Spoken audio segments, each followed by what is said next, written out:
All right, a cafeteria sells three different types of soda in a vending machine. The chart states the sizes, prices, and number for each size. So we have our, again, chart here, cost per soda, number sold. And question one, how much was made in the cafeteria from 12-ounce cans of soda? Well, for a 12-ounce can of soda, the cafeteria would make 75 cents. So 75 cents times how many are sold, which is 30. And 75 times 30, 22.5. 0.5 or 22.50. Selling 20-ounce bottles, that's 125 times 20, which is 25.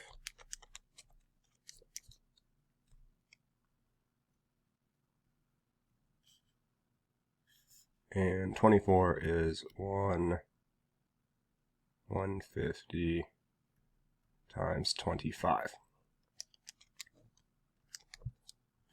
which is 37.50.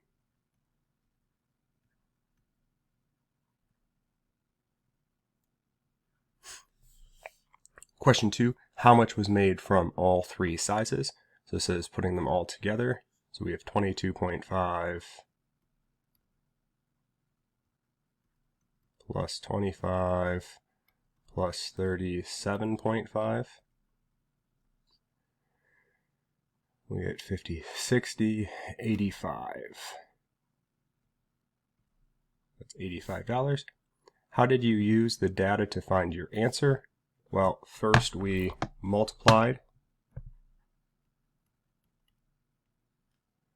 the number sold by price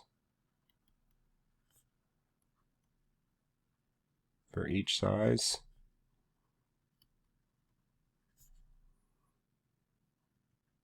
And add those totals.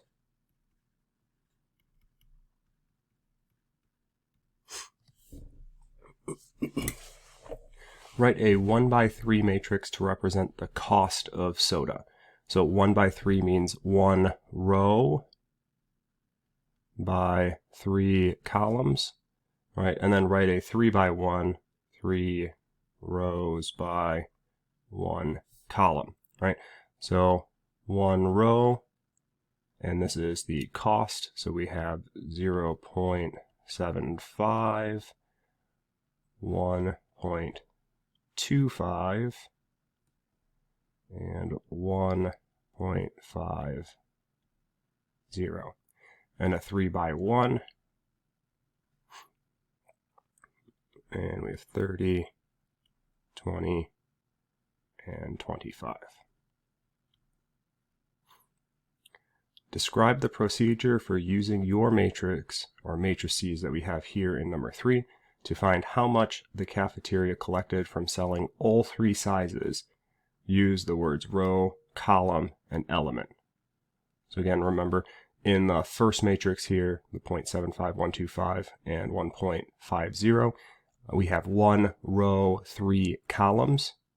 0.75 is an element, 1.25 is an element, and 1.50 is an element.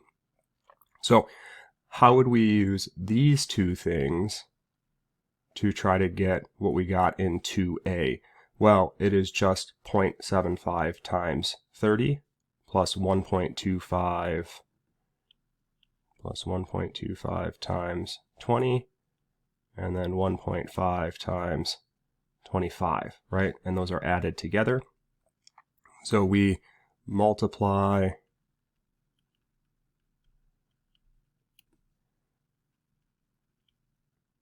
each element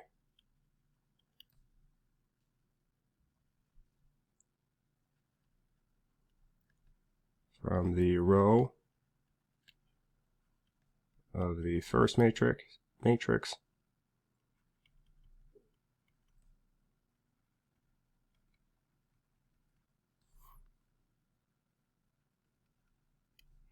with the corresponding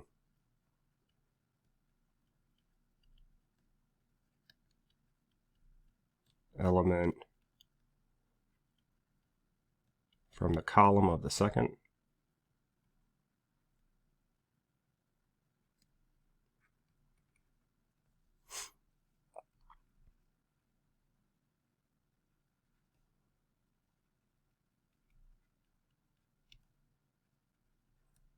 And add them together.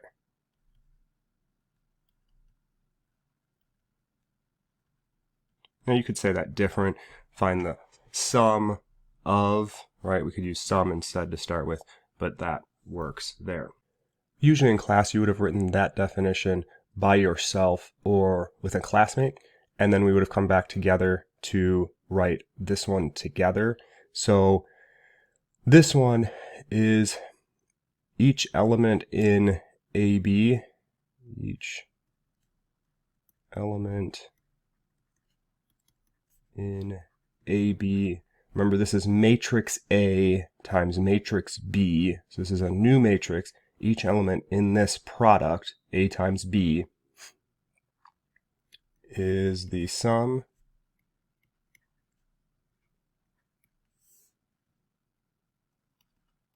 of the products of the elements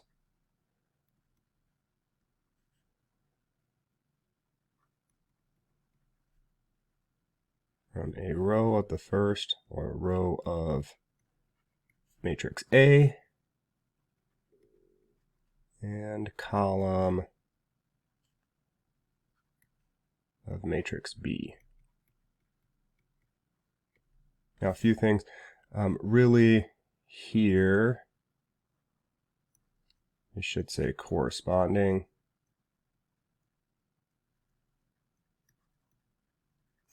So the first element from the row, first element of the column.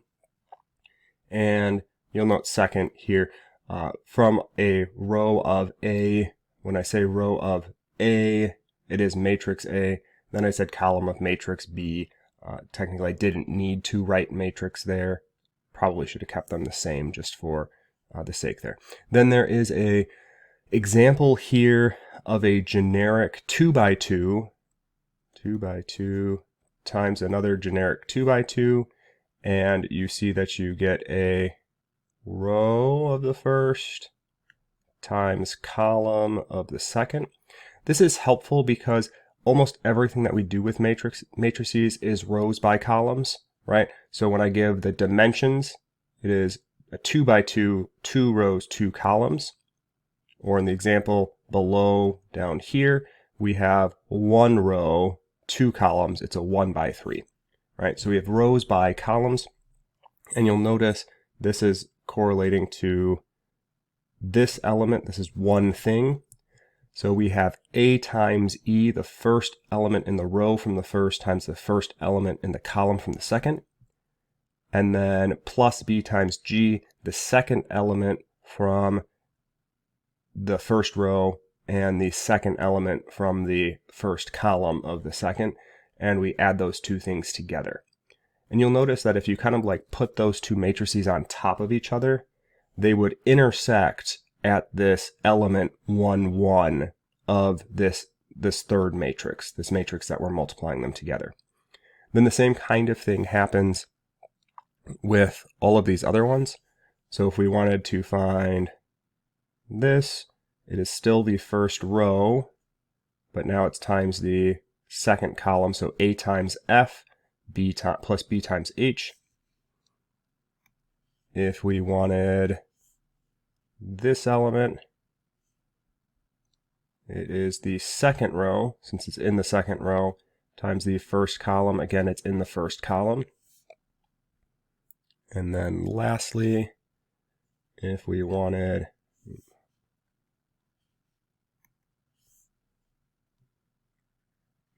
this one, it is here times here, C times F, D times H.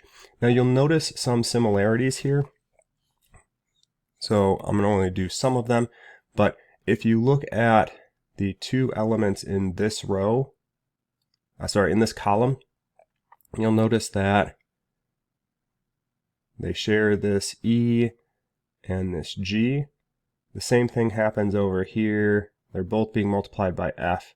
They're both being multiplied by H. All right, so let's take a look at our matrices that we have here. So we have 0.75, the first element in our row, times the first element of the column. So we have 0.75 times 30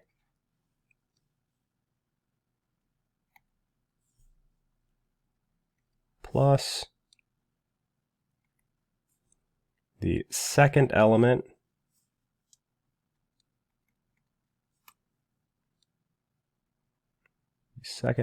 in the row times the second element in the column, 1.25 times 20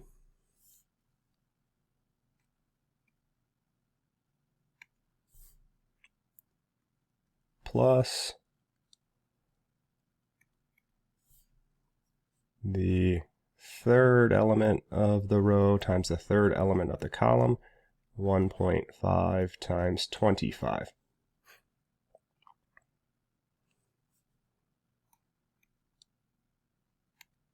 And what is this? Well, it is 22.5 plus 25 plus 37.5, which is 85. We knew that already because this is what we did on the last problem, right? Now, the answer then is 85 as a 1-by-1 matrix, right? So this is a matrix. In the matrix, there's one element. That element is 85.